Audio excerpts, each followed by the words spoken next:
Thank you for choosing to listen to our episode. This is a trigger warning for later in the episode. It deals with the ideas and thoughts around murder and suicide. So, this is just a trigger warning for you for the future of this episode. We hope you enjoy the episode and thank you for listening.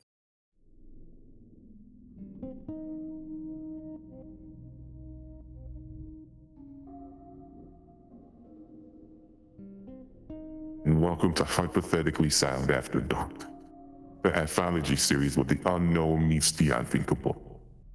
Each episode we dive into the shadows, bringing three spine-chilling stories from the deepest corners of the internet. From Reddit's dark alleys to ancient folklore and even the twisted tales crafted by AI, nothing is off limits. So turn off the lights, settle in, and prepare yourself for the unsettling, the unexplained, and the unforgettable. This is Hypothetically Sound After Dark. The Guilt Marketplace by Norman Crane. It came in the vial by mail. There was an injection kit, but no instruction. The instructions were on the dark website, The Guilt Marketplace. The first time Alex had done it, he used a belt, located a vein on his forearm, and injected the entire liquid at once. That was what the instructions said you had to do to get paid. It was only theft, but the hit had been hard, like being hugged by someone made of razor blades. The pain lingered for weeks, but the Bitcoin showed up in his wallet as promised. It helped Alex survive. He started doing it on the regular after that, quit his job and did guilt. The website concept was simple. If you felt guilty about something, anything, you could auction off that guilt, or a fraction of it, to one or more bidders who'd suffer for you. The transactions were anonymous. The reason for the guilt had to be described, but it couldn't matter what they were. If someone was willing to take it, the marketplace facilitated the transaction. Alex had started light, but eventually moved on to more lucrative, harder stuff. When he took the first murder guilt, 1/25th, he thought he'd die, but he didn't. The Bitcoin arrived. Then Alex met Angie. She was a fellow student, and he introduced her to the marketplace, starting her off gently, but introducing her systematically to harder and harder hits. Angie was good at suffering, better even than he was, and she did it all, tiny fractions of even the most heinous acts. The combined income was good. One day, Angie saw the marketplace listing for something absolutely putrid, despicable, abuse and cruelty that was almost unmanageable. Total pot, $25 million. You should take it all. Each do half. I couldn't live with myself. He meant it. They had spent the last few weeks trying to game the system, but it seemed impossible. The market was truly free, self-regulated. If you took for a certain amount, you could only resell for the same. That was market value. No gain. Angie completed the $25 million transaction anyway. When the vial arrived, she switched labels and watched Alex inject with what he believed was a mere assault. The hit destroyed him. Angie watched him writhe on the floor, muscles tight to the point of snapping, foaming in the mouth, unable to speak as he experienced guilt he was not prepared for, that nobody could be prepared for. Then she brought him a knife. It couldn't be murder, she decided. It had to be suicide. So she put the knife in his hands and encouraged him to kill himself. Finally, he slit his own throat. Then, feeling her guilt begin to rise, she put it up for auction on the marketplace. There were takers. Total pot, $10 million. Only a few days, she told herself, and she suffered horribly. But then the pain was lifted and she was free. She had gamed the system. She had successfully laundered guilt.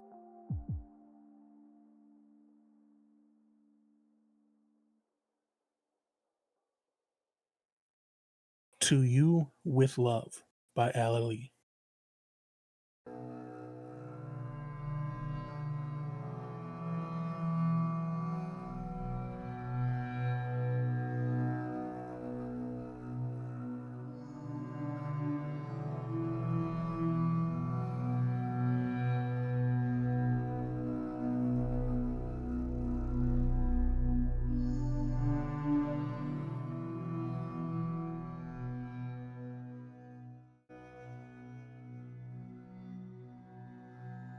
3 years after my sister disappeared, my parents and I moved to an old farmhouse built on slanted land and surrounded by towering trees. Our closest neighbors were deer and far too many bugs. The move was long overdue, and we hoped it might help us heal.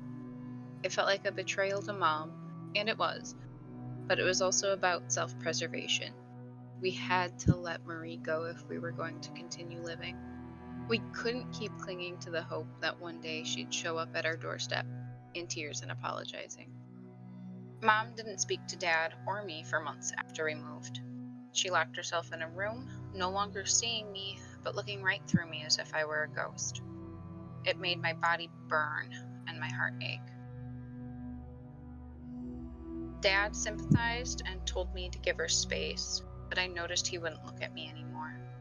I missed my sister, and I knew my parents blamed me for what happened. They were right. Marie's disappearance was my fault alone.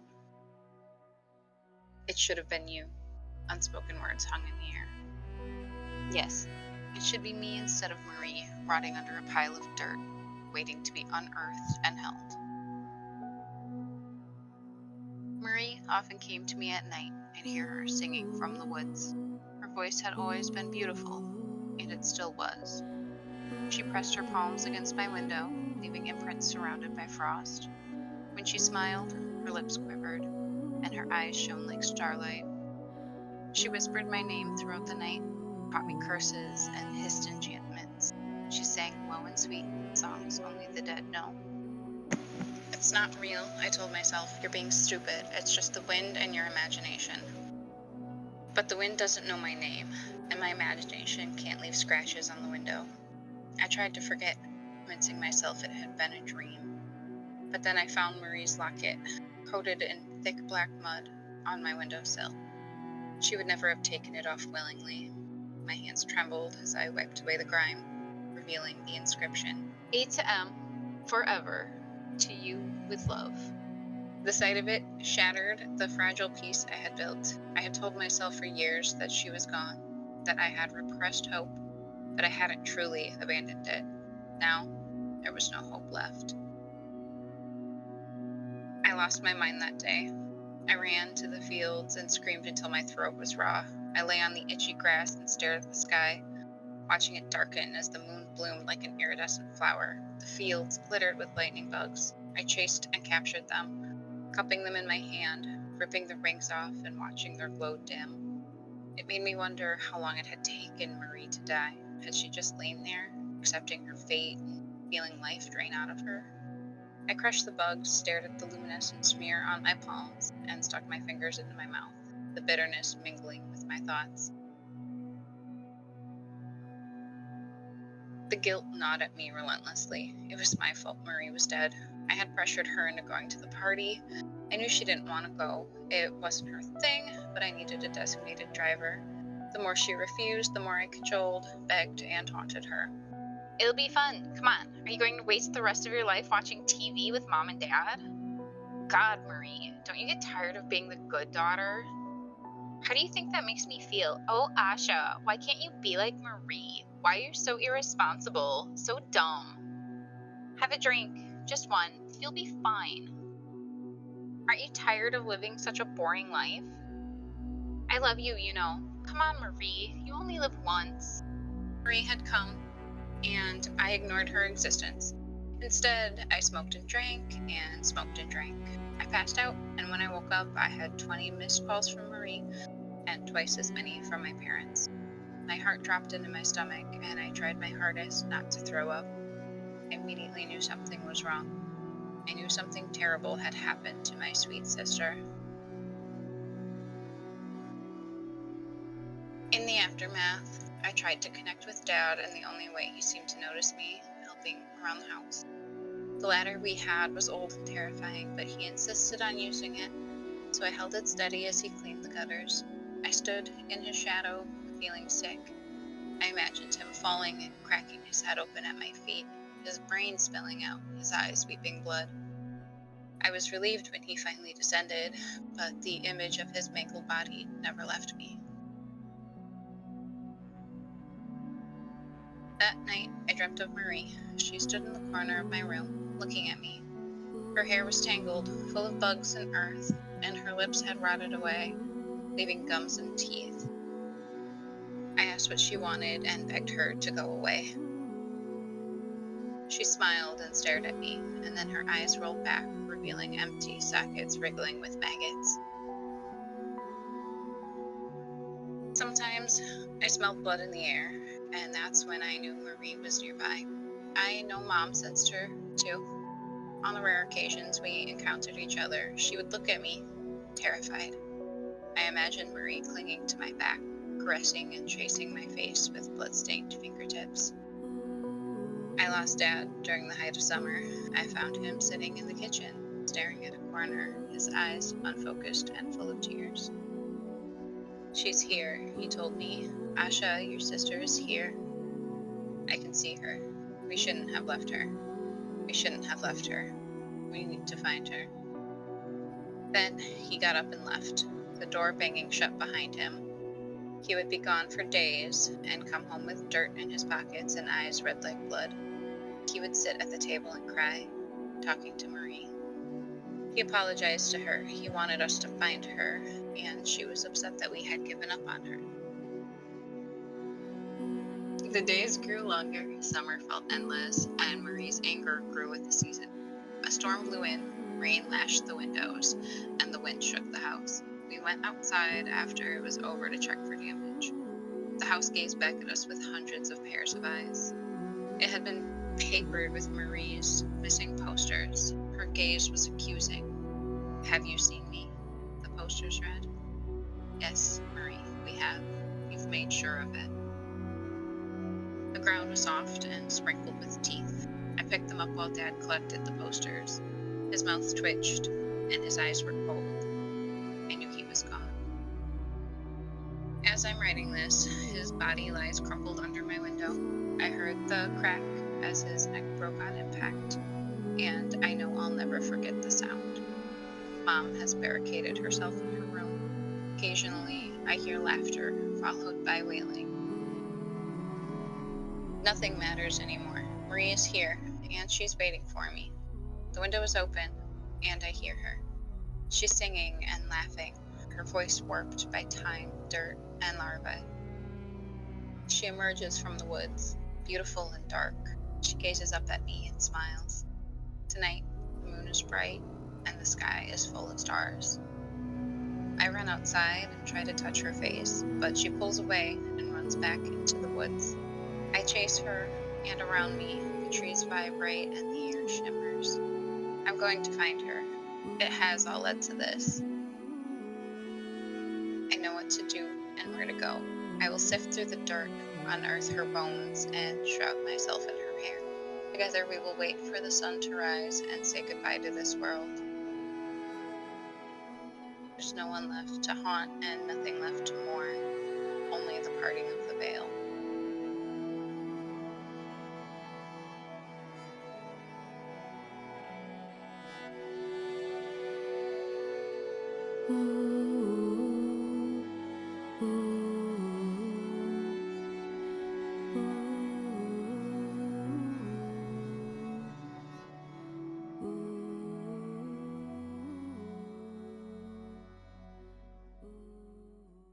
Lookaway Camp by you/Norman Crane.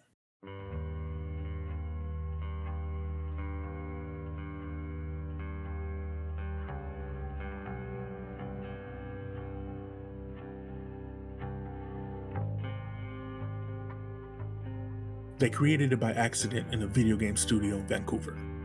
The most beautiful image in the world. Late night, 3 guys working on graphics to a first-person shooter. 2 of the guys noticed the third just staring at his screen, breathing. But that's about it. Transfixed. He never looks away again. Neither do the other 2. A security guard finds him in the morning, all staring at the screen. Actually, maybe he didn't create it. That might be wrong.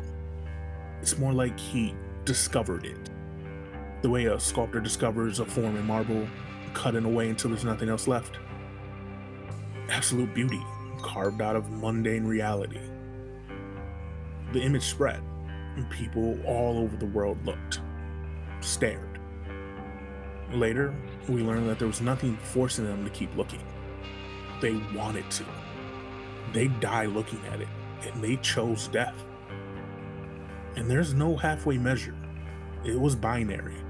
You either looked or you didn't. If you looked forever. With one exception. Doza Ozu. Doza Ozu saw the image, and he looked away. Doza Ozu started Lookaway Camp. But even before that, there were people like me who decided not to see. We became known as the carers because we took it upon ourselves to care for those who chose to look. I'll never forget the day when I came home and I saw my wife staring at her phone, drooling, seemingly happy. I hydrated her, fed her, I massaged her limbs and bathed her. For 3 decades, I cared for her so she could stare at the most beautiful thing until quietly she passed. I cared for hundreds of families during that time too. People without families or whose families had abandoned them. Entire families of lookers. People who needed special care because they had almost entirely withered away. It was never shameful. We carers, we didn't judge the lookers because we knew that if we looked, we too would become them. By the time Doza Ozu opened Lookaway Camp, 80% of the world's population was looking. He did it to save us, he said. He preached there was beauty all around us, if we would only let ourselves experience it. Not pure, immediate beauty, but beauty across time. Elements which through a lifetime added up to the absolute. When I joined Lookaway Camp, it was still a small organization. I knew everyone. Then it grew. Doza Ozu always said there was danger in growth. Excess growth is cancer. He said he would prepare us to withstand temptation, to look and look away. But we were blind. If beauty is a disease of the soul, Doza Ozu was not its opponent. He gathered together those of us with the will to refuse to look, and convinced us we were strong enough. How else to enrapture those who chose ugliness over beauty than by convincing them that they can resist perfection? We were fools. Doza Ozu had looked away because the image had allowed him. It was its final messiah.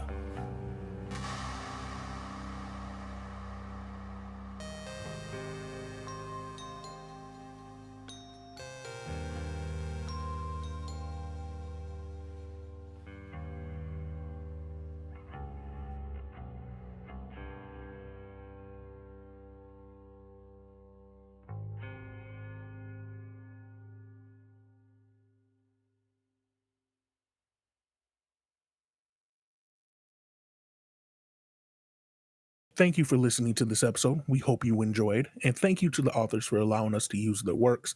They are all amazing, and we hope that you go to the descriptions, follow the links, and go show them some love on their pages, on their websites, and look at their other works because they are truly amazing. Again, thank you, authors. We hope you guys enjoyed.